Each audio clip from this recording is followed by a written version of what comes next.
Caros alunos, tudo bem? Vamos discutir aqui hoje um tema muito interessante, que é o Instituto da Legítima Defesa e as mudanças promovidas neste instituto com o pacote anticrime. Vocês sabem que durante a discussão do pacote anticrime no Congresso Nacional, o tema da legítima defesa foi um tema muito debatido. Buscava-se alterar esse instituto de diversas formas. Contudo, nós vamos perceber aqui o que é que realmente mudou e se efetivamente houve alguma modificação do ponto de vista prático com relação à legítima defesa. Então, eu coloquei para vocês aqui a redação anterior e a redação atual do artigo 25 do Código Penal. Então, vocês veem que existiu o caput do artigo 25, que diz o seguinte: entende-se em legítima defesa quem, usando moderadamente dos meios necessários, repele injusta agressão atual e iminente a direito seu ou de outrem. Essa redação anterior, que após a Lei 13.964/2019, o pacote anticrime, esse artigo 25 ele recebeu um parágrafo único. O caput não mudou, o caput continua do mesmo jeito, mas recebeu um parágrafo único que diz o seguinte: observados os requisitos previstos do caput deste artigo, considera-se também legítima defesa o agente de segurança pública que repele agressão ou risco de agressão à vítima mantida refém durante a prática de crimes. Então, veja, o que é que o pacote anticrime fez? Foi simplesmente acrescentar este parágrafo único. Contudo, a pergunta que se faz é: mudou alguma coisa? Esse parágrafo único trouxe alguma coisa de novidade? E eu digo a vocês, não mudou efetivamente nada.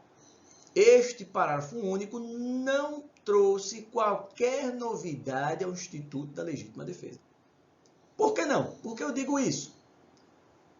Porque o parágrafo único, ele simplesmente traz um exemplo de uma situação de legítima defesa que já estava albergada pelo caput do artigo 25. Ele não trouxe nada de novo. Então, veja, perceba aqui que o parágrafo único diz logo o seguinte: olha, observados os requisitos previstos no caput deste artigo. Ou seja, os requisitos para a existência da legítima defesa, no caso concreto, continuam os mesmos, que são aqueles do caput, e o caput, né, não mudou nada. Então, o que o artigo diz depois, esse novo artigo, parágrafo único, é simplesmente falar um exemplo de situação de legítima defesa, dizendo aqui, ó, que considera legítima defesa o agente de segurança pública que repele agressão ou risco de agressão à vítima mantida refém durante a prática de crimes. Ou seja, está dizendo aqui, olha, se eu tenho uma situação em que eu tenho um agente de segurança pública que repele uma agressão ou um risco de agressão a uma outra pessoa, uma terceira pessoa, ou seja, uma vítima, que está sendo mantida refém durante a prática de crimes, diz o parágrafo único que o agente de segurança pública estaria agindo em legítima defesa. Só que ele disse algo que já existia, algo que sempre existiu. Essa situação aqui relatada pelo parágrafo único é uma situação clássica de legítima defesa de terceiro, que pode tanto ser realizada pelo agente de segurança pública quanto qualquer pessoa. Imagina a situação de alguém que está sendo mantido refém durante um crime, um sequestro, né, uma extorsão mediante sequestro, e o agente de segurança pública ou uma outra pessoa qualquer atira no indivíduo que está mantendo a vítima como refém, por exemplo, esta vítima estando aí com uma arma em sua cabeça. Essa situação é a situação clássica de legítima defesa terceiro, que sempre existiu. Ou seja, o parágrafo único não acrescentou nada. E como eu disse para vocês, o parágrafo único diz ainda que devem ser observados os requisitos previstos no caput desse artigo. E os requisitos são esses aqui. Os requisitos da legítima defesa que continuam os mesmos, aqueles que sempre existiram e que estão previstos no caput. Quais são? Injusta agressão, ou seja, tem que existir alguém praticando uma agressão a um bem jurídico de outrem. Então, imagine alguém que está esfaqueando a vítima, né? Ou então está ameaçando de esfaquear a vítima. Então, alguém está de forma injusta agredindo, né? Ou prestes a agredir um bem jurídico de outrem. E o B, meios necessários, ou seja, para que nós tenhamos legítima defesa, o indivíduo que atua em legítima defesa deve utilizar os meios necessários. O que é isso?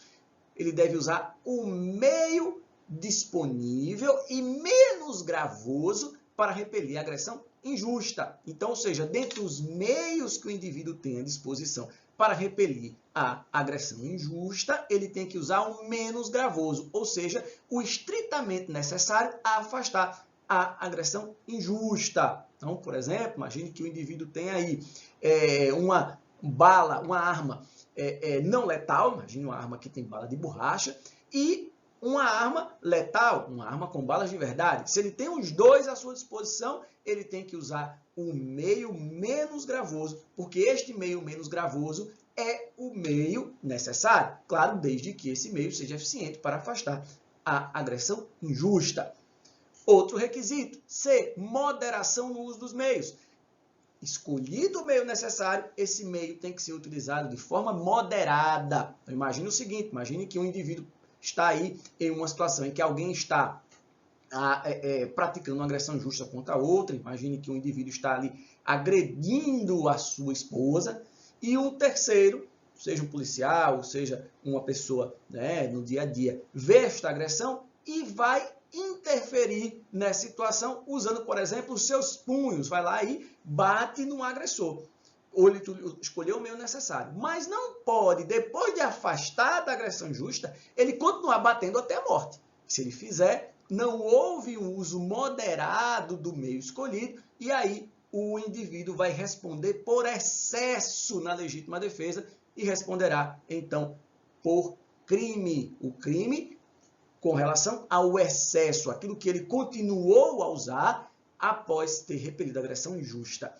De atualidade e iminência da agressão, ou seja, a agressão tem que ser atual ou iminente, atual é que está acontecendo nesse momento, iminente é que está prestes a acontecer. Então, se o indivíduo já está esfaqueando a vítima, é uma agressão atual. Se o indivíduo está prestes a esfaquear, é uma atuação iminente. Então, tanto na situação de agressão atual, quanto na situação de agressão iminente, outrem pode agir em legítima defesa para afastar essa agressão injusta. Defesa de direito próprio ou de terceiro, como eu falei para vocês, a legítima defesa pode ser de um bem jurídico próprio do indivíduo que está agindo em legítima defesa, ou ele pode estar agindo para defender um bem jurídico de um terceiro. Aquele exemplo do agente de segurança pública que atira em alguém que está ameaçando matar uma vítima refém, ele está agindo em direito de terceiro, legítima defesa de terceiro, ok? E o elemento subjetivo da legítima defesa é o quê? É a consciência do indivíduo que está agindo em legítima defesa. Ou seja, além desses elementos objetivos da letra A à letra E, tem que ter ainda o elemento subjetivo, que é o indivíduo saber ou acreditar que está agindo em uma situação de legítima defesa. Ou seja, afastando uma agressão injusta a um bem jurídico que está sendo atingido de forma errônea, de forma contra a lei, de forma injusta por outrem. Ou seja, o que é que nós vimos? Os requisitos continuam os mesmos, tenho que observar todos esses requisitos, os requisitos objetivos e o elemento subjetivo, o requisito subjetivo da legítima defesa, de forma que o pacote anticrime não trouxe nada de novo no Instituto da Legítima Defesa, continua o mesmo, o parágrafo único apenas acrescentou um exemplo que já estava albergado pela legislação desde sempre. Ok, meus queridos? Então vamos lá, vamos seguir aqui nos nossos estudos de direito penal.